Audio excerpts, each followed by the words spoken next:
चर्चा मुझे लगता है कि मैगी खाते या बिल्कुल चाय बिल्कुल पीते बिल्कुल करना बिल्कुल। चाहिए। हाँ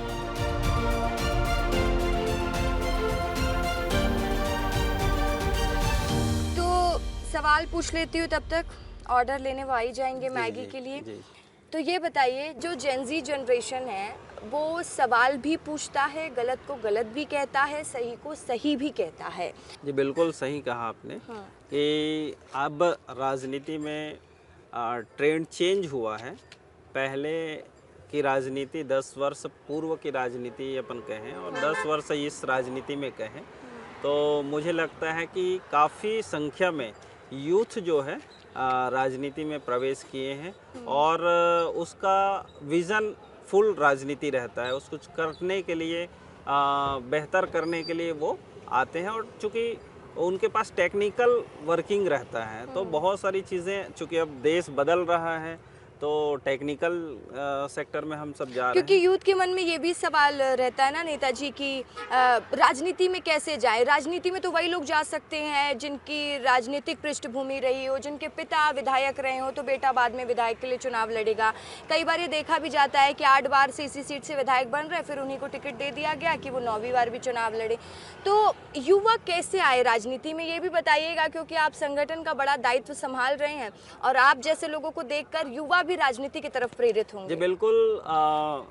युवा राजनीति में जैसे हमारे आदरणीय प्रधानमंत्री नरेंद्र मोदी जी ने कहें कि इस समय यूथ को हम 1 लाख यूथ को राजनीति में लाएंगे और जो अच्छे पढ़े लिखे लोग राजनीति में आ रहे हैं, सरपंच बन रहे हैं, विधायक बन रहे हैं, जनपद बन रहे हैं, जिला पंचायत बन रहे हैं। मैं स्वयं बहुत कम समय में राजनीति में आया और मैं तो चूँकि किसान का बेटा था, गांव में पढ़ रहा था, रायपुर आया था, छात्र राजनीति से जुड़ा एबीवीपी से और कहीं ना कहीं एक प्लेटफॉर्म मिला और मैं विधायक भी बना और संगठन में भी आज बड़ी जिम्मेदारी में हूँ। तो कहीं ना कहीं अवसर देने के ऊपर रहता है। तो भारतीय जनता पार्टी, मुझे लगता है कि भारतीय जनता पार्टी सबसे ज़्यादा अवसर यूथ को देता है और हम जैसे जो यूथ जो जिसका कोई बैकग्राउंड नहीं है, राजनीतिक बैकग्राउंड नहीं है, ऐसे लोग भी राजनीति में सरवाइव कर पाते हैं।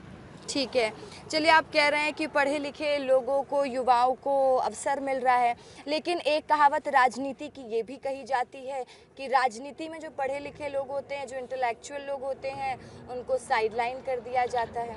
क्या इस स्टेटमेंट से आप सहमति रखते हैं? नहीं नहीं, इसमें तो कोई सहमति की बात नहीं है क्योंकि ये जो सेक्टर है उसमें टेक्निकल के साथ साथ में पब्लिक का अध्ययन, मन को टटोलना, कहीं ना कहीं जनता जो होता है उनको ये विश्वास दिलाना रहता है कि भाई मैं आपका सेवक हूँ और उस नाते से अगर अपना आचरण, व्यवहार, कर्म रखेंगे तो निश्चित रूप से जनता हाथों हाथ उठाती है। तो मुझे लगता है कि आज आपने इतनी सारी जो बातें रखी हैं युवाओं से जुड़ी हुई, युवाओं को राजनीति में क्यों आना चाहिए, तो जो युवा इंटरव्यू देख रहे होंगे उनको एक सही जानकारी भी मिल पाएगी और ये भी समझ पाएंगे कि नहीं, राजनीति में आने के लिए युवाओं को कोई राजनीतिक बैकग्राउंड की ज़रूरत नहीं होती, एक विजन की ज़रूरत होती है। तो चलिए, अब मैगी आ जाए फिर और चर्चा को बढ़ाएंगे, क्योंकि मैगी खाते खाते जब सवाल पूछे जाएंगे तो उसमें मैं फिर से एक बात ऐड कर दूं कि मसाला और ऐड हो जाएगा।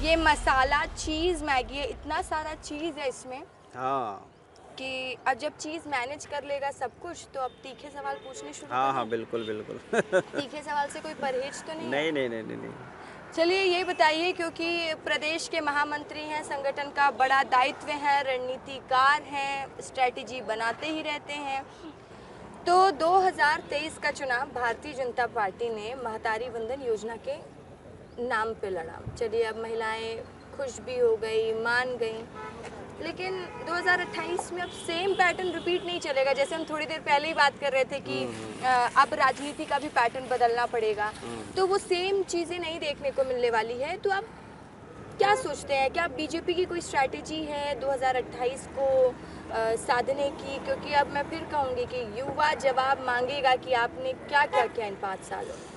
जी बिल्कुल सही कहे कि कोई भी राजनीति में मुद्दे जो आते हैं उस मुद्दे पर कभी कभी तत्काल उसका लाभ मिलता है, और कभी कभी मुद्दे का रेगुलर चलता है तो बाद में उसका लाभ मिलता है। भारतीय जनता पार्टी केवल हम उसी मुद्दे पर, योजना पर ही राजनीति करते हैं या चुनाव जीतते हैं, ऐसा नहीं है। हमारा संगठनात्मक क्षमता इतना मजबूत है नीचे स्तर पर। दूसरा, कार्यकर्ताओं के भरोसे हम ये रफ्तार लेते हैं। तो आप देखे होंगे कि जैसे हमारा छत्तीसगढ़ किसान प्रभावित छत्तीसगढ़ है और किसानों की तादाद ज़्यादा है, तो हमने किसान को फोकस करके उनके जीवन स्तर को और उनके मेहनत का सही दाम मिले, उस पर हमने वर्क किया है। और हम आप देखे होंगे कि मैं पहले एमएलए था, तो डॉक्टर रमन सिंह जी के समय से हमने महिला बहनों को, जिस पर वो बहुत पीछे सामाजिक भावना के रूप में भी और वर्किंग के रूप में भी काफ़ी पीछे थी, तो हमने उसको, चाहे जो राशन कार्ड उनके नाम पर बनाए, स्व सहायता समूह के नाम पे उनकी टीम बनाए, उनको आगे बढ़ाएं। अभी मोदी जी ड्रोन दीदी के नाते, तो मेरे कहने का मतलब है कि हम ऐसे वर्ग जो छूट जाते हैं, अब इतने वर्षों की राजनीति में महिलाएं छूट गई थी, विजनफुल तरीके से महिलाओं को सामने लाएं, बराबर में लाएं, तो कहीं ना कहीं यूथ को अब राजनीति में ला रहे हैं। आप हमारे संगठनात्मक परिवर्तन देख लीजिए, हमारे 45-46 वर्ष के राष्ट्रीय अध्यक्ष जी हैं। अभी आपकी राष्ट्रीय कार्यकारिणी का भी ऐलान किया गया, जिसमें देखा गया कि नितिन नवीन की टीम में छत्तीसगढ़ को बड़े बड़े दायित्व मिले। चाहे हम बात करेंगे आईटी सेल की जिम्मेदारी दीपक महस्के जी को मिली, रूप कुमारी चौधरी जी को महिला मोर्चा का राष्ट्रीय अध्यक्ष बनाया गया। तो आप इसको किस तरीके से देख रहे हैं कि छत्तीसगढ़ को जिस तरीके से लगातार बीजेपी में केंद्र में जगह मिल रही है और छत्तीसगढ़ लगातार उसमें काम भी कर रहा है, और अक्सर ये भी देखा गया है कि जो जो छत्तीसगढ़ का प्रभारी बना है वो राष्ट्रीय अध्यक्ष तक पहुंचा ही है। बिल्कुल सही कहा आपने कि छत्तीसगढ़ में जो भी प्रभारी बनकर आए, तो कहीं ना कहीं वो राष्ट्रीय स्तर पर उनकी एक अलग छवि भी बनी और उनको बड़ी जिम्मेदारियां भी मिली। क्योंकि हमारे माननीय राष्ट्रीय अध्यक्ष जी यहाँ के प्रभारी रहे, उस नाते से एक एक व्यक्ति एक एक जगह को अच्छे से परिचित हैं, और भविष्य में यहाँ की जो पोटेंशियल यूथ और अच्छे लीडर हैं, उनको सेलेक्ट करके उसका पूरा देश भर में उसका लाभ मिले, उस नाते से नेतृत्व तो यहाँ से दिए हैं, चाहे टेक्निकल रूप से सोशल मीडिया के माध्यम से हो, चाहे महिला मोर्चा के नाते हो।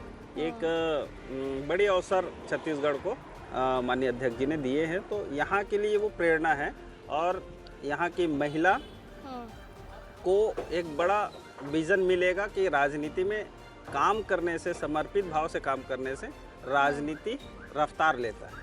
तो चलिए विधायक जी, मैगी का थोड़ा स्वाद ले लेते हैं।